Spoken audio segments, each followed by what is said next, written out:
Thank you for standing and talking with me today. I want to talk about immigration. And you've been in Congress now a little bit. This is an issue that precedes you by decades and decades that hasn't been fixed. Kind of my first high-level question is, can immigration be solved? I think it can. I have been saying for a couple of years now that we have to get the border under control before we can have a really serious immigration conversation. And we're doing that right now. We're getting the border under control. So now's the time to start talking about immigration. For a long time, we've conflated immigration and illegal border crossings. And that's made it difficult to have a really serious conversation about fixing what's broken in our immigration system. When we can get illegal border crossings under control, then we can separate those two issues and talk about how to fix our immigration system. So before, because the border crossings clearly were a huge problem and they've gone down quite a bit, but President Trump was president before and other Republicans have held office. So, I mean, has it always been an issue of getting the border under control, or what do you think has held up resolution on this? I don't know what was holding it up before I got here, but I know in the time I've been here, it's been a matter of getting the border under control first, and we're doing that. So now, do you feel like this is the time that something long-term could be done? I know last year there was an immigration deal that kind of died at the 11th hour, and a lot of reasons for that, but do you feel like this could now tip? I think it could be. I mean, we've got a low unemployment rate in the country, and we've got businesses that are asking for more visas. We've got people who want legal immigration fixed, and with the border under control and that not taking up as much time on the news, I think there's more bandwidth to focus on what's broken with our immigration system and getting people here who are willing to go through the legal process.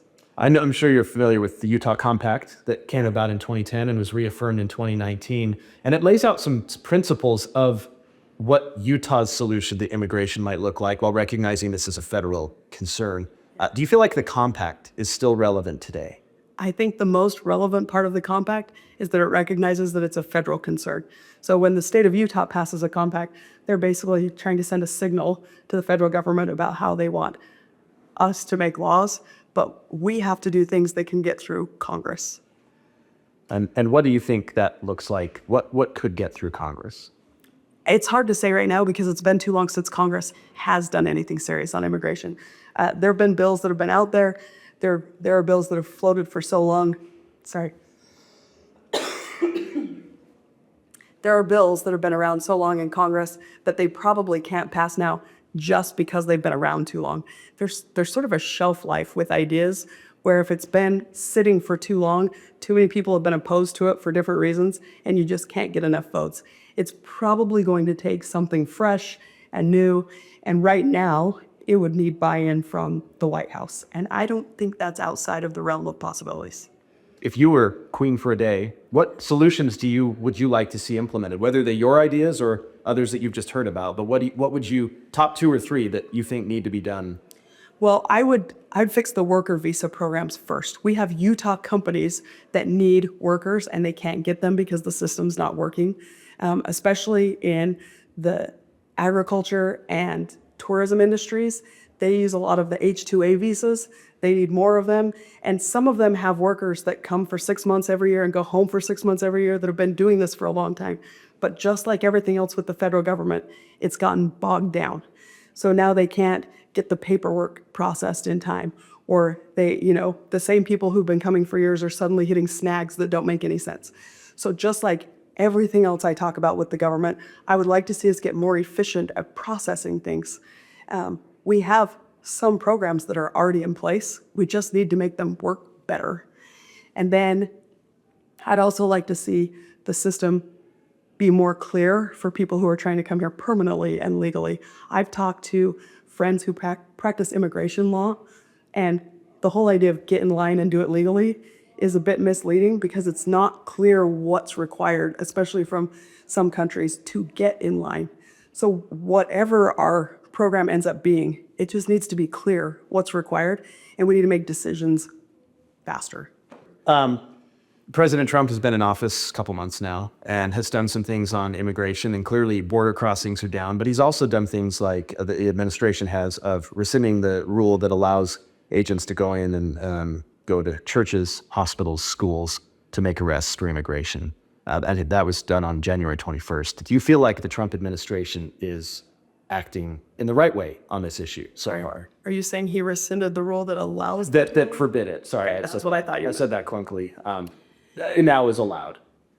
Look, they've been in office for 2 months and they've gotten serious about cracking down on illegal immigration. I think it's too soon to start saying what's working and what's not. What is clear is that in November with the elections, Americans said they want the border to be secure and they want us to take illegal immigration seriously. He's doing that. Let's watch the process play out a little bit. How long do you think is appropriate to kind of wait and see? Because, some people have felt like this opens the door for some to get caught up in the net of, oh, you're going after criminals, but here I am, a good hardworking person trying to go through the legal process, and I get swept up into. So let's talk about that just a little bit, because I find that when I'm out in the district and in Utah talking to people, I get asked that a lot. And I think as Americans, we need to be a little more circumspect how we talk about some of these policies. Hyperbole seems to win the day, but it's creating a lot of this fear. So I've had a lot of people talk to me about, I have a child who is Hispanic and I'm worried that they're going to get taken in the middle of the night. And I say, is your child a U.S. citizen? Yeah, but I'm worried that they'll get taken mistakenly. Or I have friends who are worried about being deported. And a lot of the stories I've heard, when you dig down into them, they're not the terror stories they appear to be at first blush. And I just think this is why I say we need to watch the process play out a little bit. We do have rights in this country, and we have 3 branches of government, and they're all working. Our checks and balances are working. We have the freest system of government in the world, but we talk about it as if we live in a failed state all the time. We talk like the sky's falling all the time. And I think we need to take down the rhetoric just a little bit. The voters said they wanted the border under control. We want illegal immigration under control. We have an administration that's controlling it. And then immediately people start talking about, but they're going to get it wrong, and people are going to get deported, and people are going to be abused. And if that happens, we have remedies for that. Right now, there are a lot of people who are expressing a lot of fear that there's going to be widespread abuse, that U.S. citizens are going to get deported to another country. And I just think right now the fear is not proportionate to the reality. And the reason I say let's watch the process play out is I think as we watch the border be secured and this administration crack down on illegal immigration, I think they're going to be much better at it than the fears that are out there right now. And if mistakes are made, we have legal processes for dealing with that. As U.S. citizens, we are protected by the freest government in the world. And I think we need to give it some time to prove that these fears are not totally founded.